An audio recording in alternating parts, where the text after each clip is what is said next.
Hello, I am Commissioner Emma I. Darnell. Welcome to Mighty Five Conversations. Conversations is a monthly information and communication program focusing on the sustainable community. Economically strong, environmentally safe, with liberty and justice for all. The topic for today's conversation is Medicaid expansion in Georgia. What's going on? Thank you for joining us. I will be back in a moment.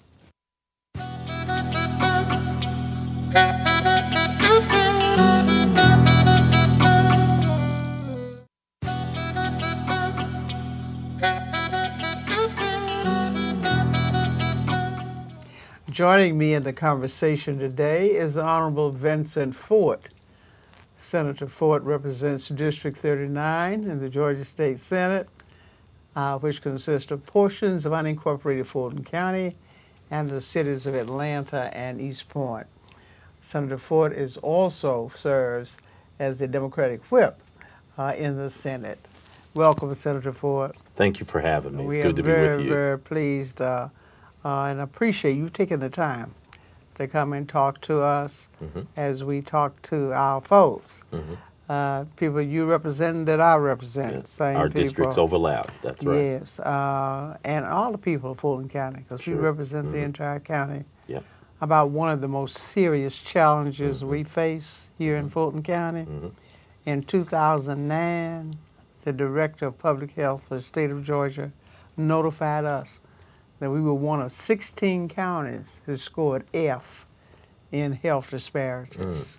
That is to say, after their rather comprehensive survey over a long period of time, really, they determined that minorities in Fulton County were sicker than everybody else and die earlier than everybody else. And of course, the Board of Commissioners immediately responded to that report. We've adopted a zero tolerance for health disparities, and we've done more than talk to talk. We've walked to walk. We've opened health centers. We have strengthened our preventive approaches to public health and taken many steps to deal with this problem.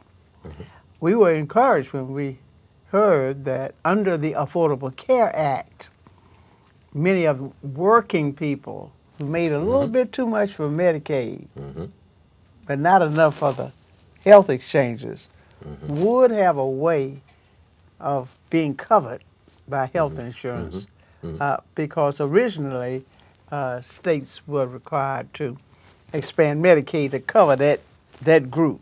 You know, a little bit too much for Medicaid, but not enough for private health insurance. To buy the health exchange. exchanges.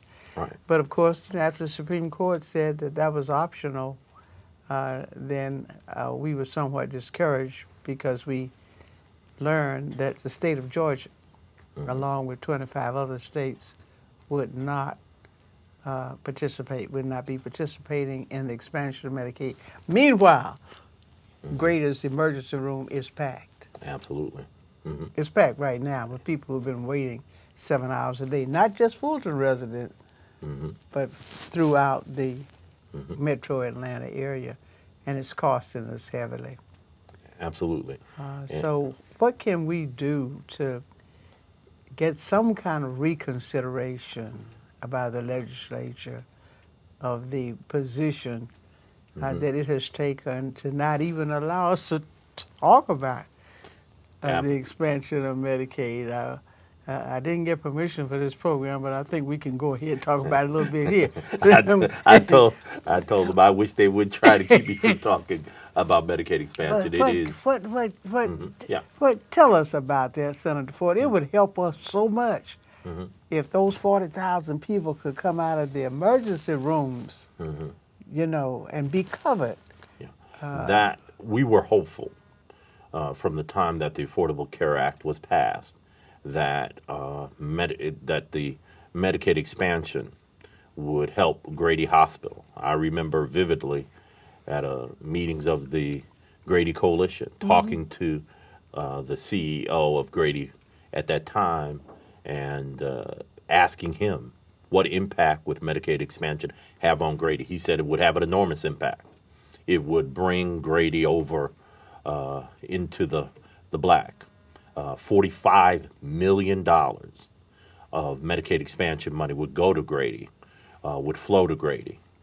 So when you expand Medicaid and you do a better job of people coming through the door on their applications, you have an opportunity to provide people with health care that they need, and at the same time putting less of a burden on the taxpayers of Fulton County. So when the Supreme Court delivered that decision that you made reference to, and then we found out that the governor was against expanding Medicaid, we were very concerned, and it has been, I'll be very honest with you, I think it's the probably the number one issue that I've spent my time, energy, and resources over the last 3 years. Yes. Imploring the governor to do the right thing by not only the citizens of Fulton County, but statewide. Statewide. I understand we have one of the largest numbers, along with Texas and Florida. Georgia has one of the highest percentages of uninsured persons in the nation. We're in the top 5. We're in the top 5. Yeah, we've got in Georgia probably about 2 million people who are uninsured. So it's a crisis, to be honest with you. It's a crisis, isn't it? Absolutely. Not only financially, but when you talk about 2 million people, that's a lot of people who can't see a doctor. In terms of health outcomes, Yes, health outcomes. One of the things we know, and there are different estimates, but for every 1,000 people who go without health care, with every 1,000 people, I believe there's around 10 or 15 of those will die in 1 year's time, which means 3,000 to 4,000 people will die in the state of Georgia this For no year other reason. for no other reason than not having health care. That's why Medicaid expansion, there are any number of reasons. Economic development, hundreds Jobs, of millions, and economic development. Billions of That's dollars very, very coming important. into the state, very important. Very, very important. Yes. But the most important reason we ought to expand Medicaid is because it will save lives. And that's why we've been, in the legislature, I and many other members of the legislature along with me have been advocating it. The Moral Monday movement has been advocating for Medicaid expansion because we think there's no more important issue that faces us. I mean, you can't have good education if people are sick. You can't have good neighborhoods if people are sick. And so we are leading that fight, and we're dedicated. It's unfortunate that there are some in the legislature who are so committed to ideology that they... I'm not sure I understand. What is the ideological issue when people are sick and that? What is the... I don't get what is the ideological issue? At the state capitol, and I'm going to be very honest with you, at the state capitol on the Republican side, there's a premium put on disliking the president and any of his programs. So as the Tea Party has ascended, as the Tea Party has gained more power in the Republican Party, the Republicans have been very careful. I mean, the Tea Party, one of the Tea Party leaders said, and it's quoted in the Section A of the Atlanta Journal-Constitution, that if Nathan Deal was to expand Medicaid, we will run somebody against him. And so they're putting politics before people, ideology before health care. Do you think then, are you saying, Senator Ford, that the fact that the Affordable Care Act is referred to as Obamacare might be a factor in being unable to move this in Georgia? I'll say I'll go beyond might. It is, I think, irrefutable that those who see the Affordable Care Act as antithetical to their interests, Obamacare, are committed to making sure that there's no expansion of Medicaid. And so much so that they passed House Bill 990 because there was rumors, and I didn't believe them, but there were rumors that the governor would pass Medicaid expansion after the election. And so several He wouldn't be able to do that under this legislation. House Bill 990 would prohibit him Yes. from expanding Medicaid without the approval of the legislature. So it's got to that point. Passing legislature can't even talk about it, preventing the University of Georgia from doing. And also county. They say any political subdivision. They tried to cover counties too, I guess, and cities. Exactly. So, and then saying that the governor will have to go to the legislature, although there's some loopholes even then. There are ways to do it. I've been told that the Arkansas solution that I want you to made talk reference about that. to. Yes, We got to ma'am. take a break, but I Yes, want ma'am. to talk about that Arkansas Okay. solution Yeah. when we come back. Yes, ma'am.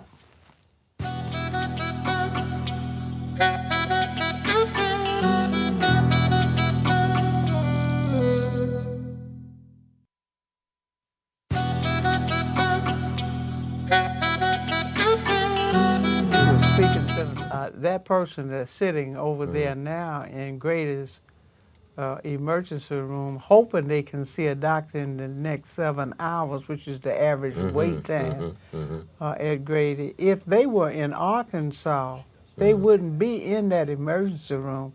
They would be covered under the Affordable Care Act, and they'd have an appointment with a doctor. That's now, absolutely right. Arkansas is very similar to Georgia in history and culture and so on. Why is it that just 400 miles down the road, working people and their families who make $15,000, a little too much for Medicaid, they're covered? Well, we'll have to explore that. The fact is, what the leadership, the political leadership in It's Arkansas political, said. in other words, what you're Yes, trying to say. what the political leadership said in Arkansas said, this is too valuable an opportunity to pass up. When you have citizens, hundreds of thousands, millions of Arkansas citizens without health care, what they said is, okay, we don't like the Affordable Care Act, but And we don't like Obama. and we don't like Obama. But what we will do is we'll take the money We're that's gonna take available care for of our our citizens. people. And what they did is say, we will not expand Medicaid, but we need a waiver from the Obama And they got administration to use it for the same people to buy insurance off the exchanges. I'll be honest with you, I would have preferred for it to expand Medicaid, but if your goal is to cover people who don't have health insurance so they can get their diabetes or their blood pressure or whatever dealt with, the end goal is to get people healthy, get them with health insurance. And I suppose that's why they accepted the waiver. That's why they accepted it, because the purpose, which was a key element of Affordable Health Care Act, and that is to cover folks who were working and poor and couldn't afford the health exchanges, the purpose was being achieved anyway. So apparently, they weren't dealing in political terms, because Arkansas is not exactly a Democratic stronghold either. It is even more, as Republican as Georgia is. It's even in many more. ways, it's more Republican. But their approach was approved. Their approach was approved, and that's why we urged Governor Deal on any number of occasions. Okay, you don't want to expand Medicaid, do the Arkansas model, the Republican model. As a matter of fact, to be honest with you, the Affordable Care Act is based to a great extent on the Romney care in Massachusetts. We'll talk about that at another time. But what we said to Nathan Deal is use the Republican Arkansas model. But even then, he not only did not expand Medicaid, and he also went along with House Bill 990, which stripped him of the authority to expand Medicaid. And that's why, when all is said and done, this is about people. This is about the hospitals. You've got Grady taking a $45 million hit.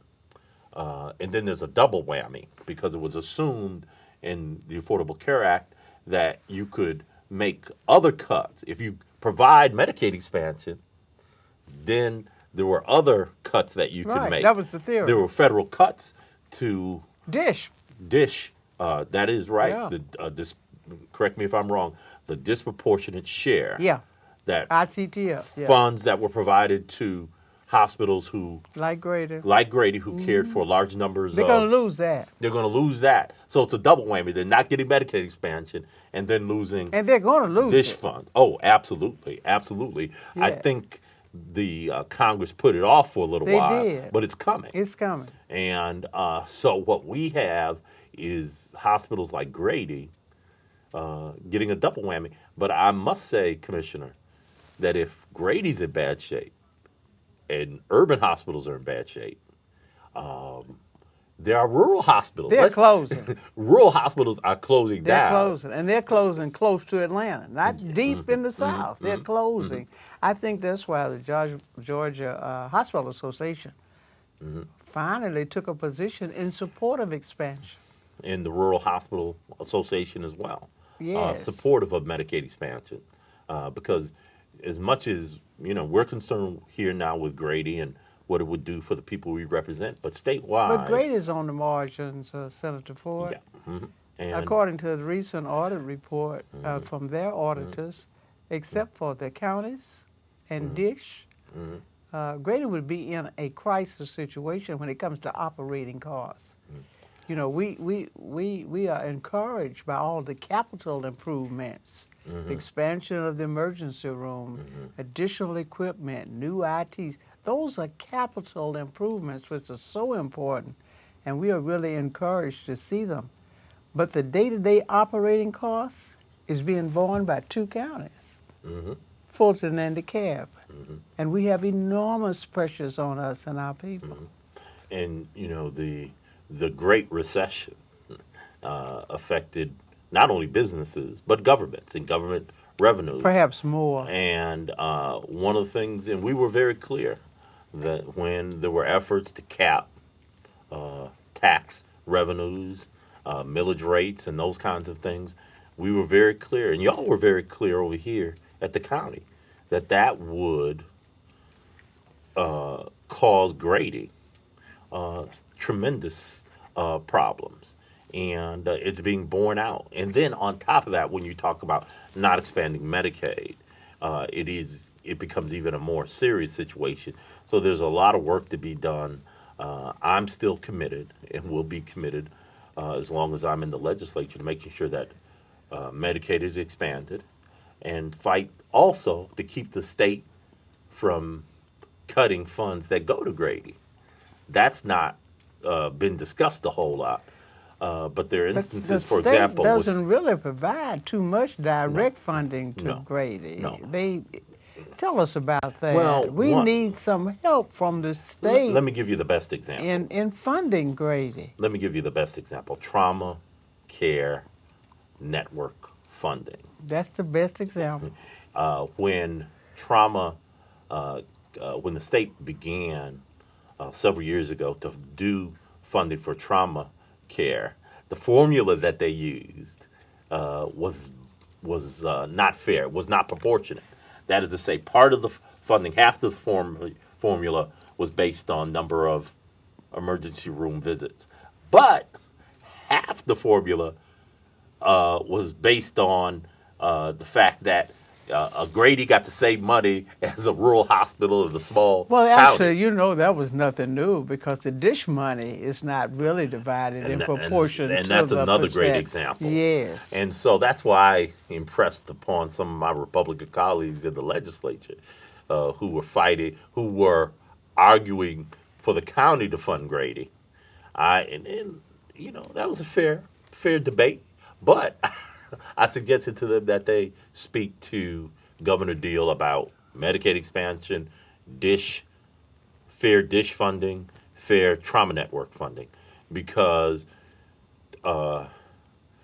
Grady serves and I know you'll correct me if I'm wrong, 157 people from 157 counties out of Georgia's 159 counties. Every county in the state sends patients to Grady except 2 counties, and I don't even know what those 2 counties are. But it is in that sense, it is the state's responsibility, in my estimation, to help fund Grady, not just those 2 counties. Yes, because Grady is at a minimum a regional hospital, and based upon their audit reports, they do serve the entire state.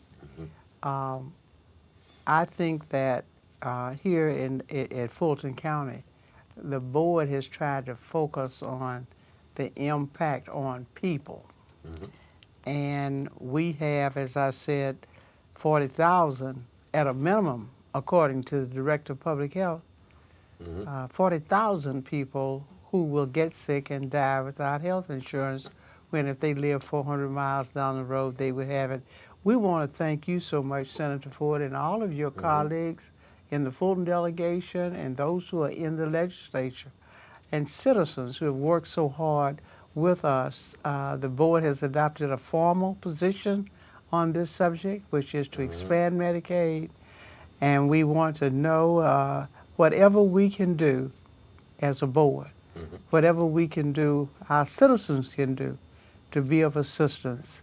We want you to let us know. Thank you so much, Senator Ford, for coming today. Thank you know for all how your busy support. you are, Yes, ma'am. and you have been on this issue. In fact, you've alerted us to it, and just let us know whatever we can do to help, because it's about people, not politics. That's right, absolutely. Thank you so much. Thank you. I'll be back in a moment with closing thoughts. Stay with us.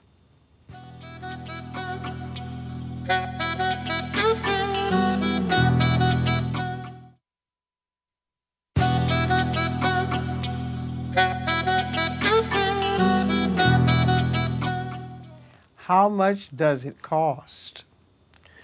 According to a recent report by the Kaiser Family Foundation, no relation to Kaiser Permanente, the financial cost of Medicaid expansion in Georgia may be considerably less than originally projected. Further, taxpayers in hospitals, they say, would save approximately $700 million in uncompensated care over a 10-year period.